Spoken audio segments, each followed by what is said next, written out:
Good evening, kids. Praveen Kumar, lecturer in chemistry, NTR Government Degree College, Mehboob Nagar. Today, we are going to discuss about bonding in metals. Already in your lower classes, you know about various types of bonds like ionic bond, covalent bond, and coordinate covalent bond. Here, now you are going to study about bonding in metals. Before that, what are metals and what are the characteristics of metals? You know, so many examples for metals. In our daily needs, we use so many metals like iron, copper, zinc, gold, silver, etc. Here, some important characteristics of metals we have to know. All the metals possess shiny surface that is called metallic luster, and metals have high melting and boiling points. Okay, high density and hard nature, and also metals are good conductors of heat and electricity. Okay, we use aluminum and copper metals in electric wiring, you know very well. Metals are malleable and ductile, that means they can be hammered into sheets and into thin wires. Okay, metals have high elasticity and are opaque to light. Metals exist in crystal lattice with high coordination numbers of 8 or 12. Okay, so many metallic characters are there, but basically you have to remember that all the metals possess shiny surface, high melting and boiling points, good conductors of heat and electricity, and they are malleable and ductile. Okay, now our concept is theories of bonding in metals. How the metal atoms are bonded with each other. Here you have to know. For example, if copper metal is there, that means all the copper atoms are combined with each other. Which bond is there? Either it may be ionic or covalent or dative. Okay, to know that, see, if the atoms in a metal cannot held by covalent bond because they do not have so many electrons in the valency shell. Hence, metals are believed to possess a special type of bond called metallic bond. Okay, the nature of metallic bond is explained by so many theories. Among all those, here we are going to discuss three theories. First one, free electron theory. See here, free electron theory. Second one, valency bond theory. Third one, molecular orbital theory. Okay, we will see one by one. See, first one, valency bond theory. This is also called resonance theory proposed by Pauling. Okay, according to this theory, the bonding between two metal atoms is covalent with resonance among the alternate inner atomic positions in metal. Okay, it is a covalent but resonance among the alternate inner atomic positions. The phenomenon of resonance in metallic bonding is explained by taking four sodium atoms here. Okay, some books are explained it by taking lithium example. Here I am taken sodium. Okay, see here, sodium atom has only one valence electron. It cannot form two covalent bonds simultaneously, but it form only one covalent bond. But at next the moment, the same atom shifts its covalent bond with another neighboring atom, and next so on. This is known as synchronized resonance. Actually, sodium forms only one bond, but it shifts to another atom. Okay, See in the diagram. In first structure, two bonds are there between two sodium atoms. In second structure, the bond shifted. Okay, the horizontal bond is shifted to vertical. See in third structure, there is a two bonds for a sodium atom. One is with positive charge, the other one is with a negative charge.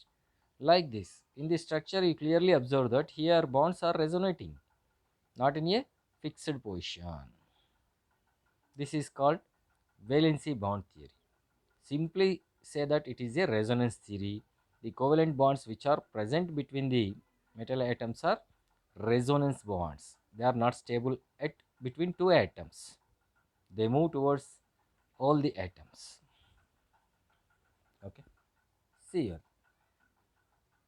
Explanation of the metallic characters by VBT. Okay. Suppose if the metals are same like what we explained in VBT, then how can you explain the metallic properties by VBT? Okay. By this, the layer of mobile electrons provided easy passage of electrons under potential gradient. This explains high electrical conductivity of metals. When temperature is raised, freely moving electron absorb energy at one end and pass it on to all atoms throughout the crystal lattice. Okay. Since the charge distribution resulting from bonding in uniform throughout the positive ion in the crystal, hence the shape can be changed without breaking the crystal. This explains high malleability and ductility of metals. And the close packing of atoms in a metallic crystal explains the high density of metals. Okay. VBT explain the three properties: why they are good conductors, and why they are ductile and malleable. At the same time, why they have high density.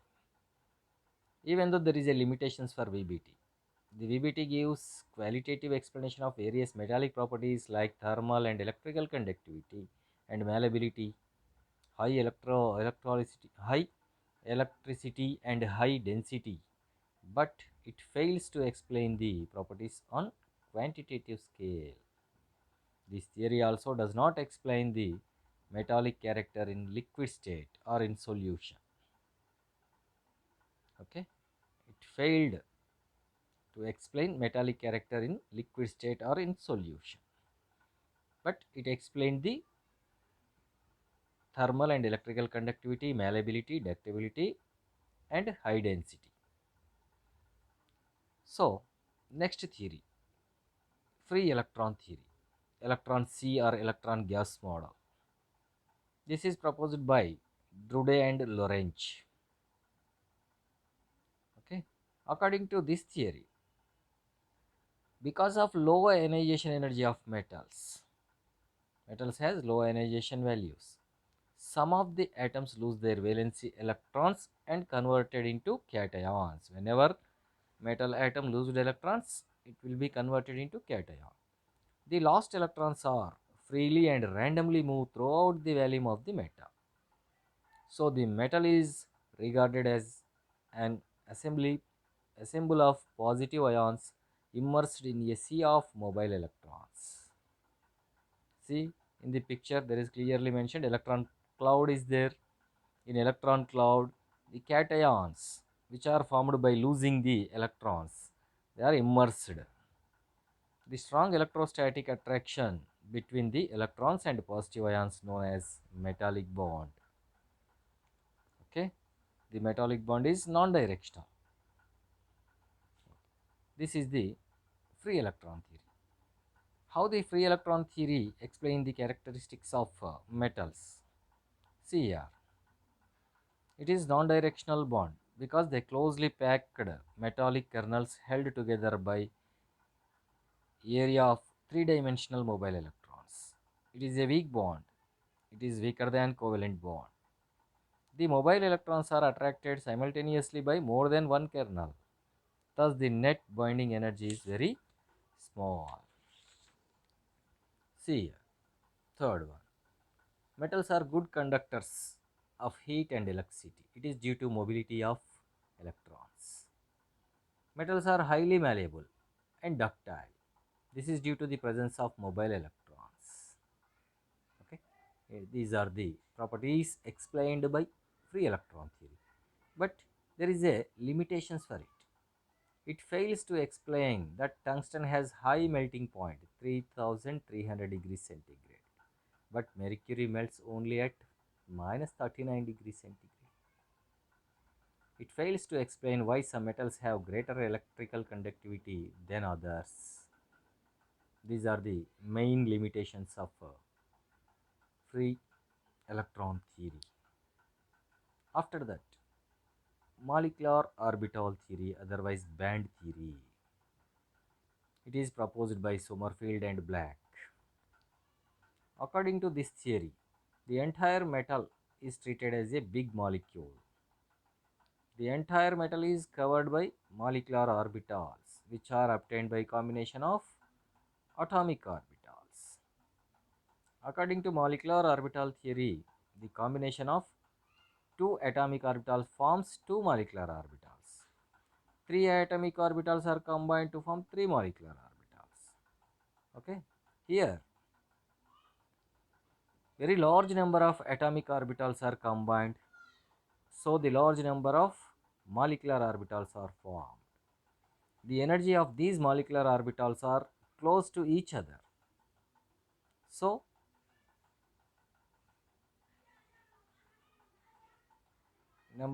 the energy of these molecular orbitals are close to each other. These energy levels are called bands. In between two bands gap is present. These gaps are called forbidden bonds. In some cases overlapping between two bonds are also possible. Okay, here what happens, all the atomic orbitals combine to form molecular orbitals in a metal structure. More huge number of molecular orbitals there, the energy difference is very little, so they combine. The electrons in molecular orbital bind the various nuclei in the crystal together. The following, see example, the following figure shows the bonds in lithium metal. See lithium 1s2 2s1. See the figure. In lithium metal, 1s orbital band is completely occupied, so it is known as non-conducting bond because it is paired. 2s orbital band is half filled, so electrons can move from lower half level to upper half level at ordinary temperature. So it is conducting band. It is known as valency band. The energy gap between 1s and 2s bands are known as forbidden gap. The energy between 2s and 2p bands is very low, so electrons can jump from 2s to 2p band. 2p band is also known as semiconducting band. This is the molecular orbital theory or band theory. Okay, these three theories are important for you for fourth sem students. Then classification of solids. The solid materials are classified into three types: conductors, insulators, semiconductors. You know very well, conductor which allows or passage of electricity are known conductors. Okay. Then what are insulators? Which do not allow the passage of electricity are known as insulators. What are semiconductors? The solids which have electrical conductivity in between conductors and insulators at room temperature are known as semiconductors. Okay. Here you know very well about conductors and insulators, but you have to know here semiconductors. Semiconductors are two types. They are intrinsic semiconductors, extrinsic semiconductors. Here the name reveals that intrinsic, extrinsic, external, internal. Just you remind that. See here, intrinsic semiconductors. These are poor conductors at normal temperature and conductivity increases with increasing temperature. Okay, conductivity increases with increasing temperature. In these semiconductors, the forbidden gap is very small, So electrons can jump from one occupied band to unoccupied band with increasing temperature. So they can conduct electricity. Extrinsic. These are also called impurity semiconductors. Okay, impurity semiconductor. When a small amount of gallium is added to silicon or germanium, increase the conductivity by creating more number of holes or more number of electrons. Extrinsic means here the conductivity will be increased by adding external matter. Okay, this addition of impurity to semiconductors is called doping. Here by doping method we are increasing the conductivity of that semiconductor.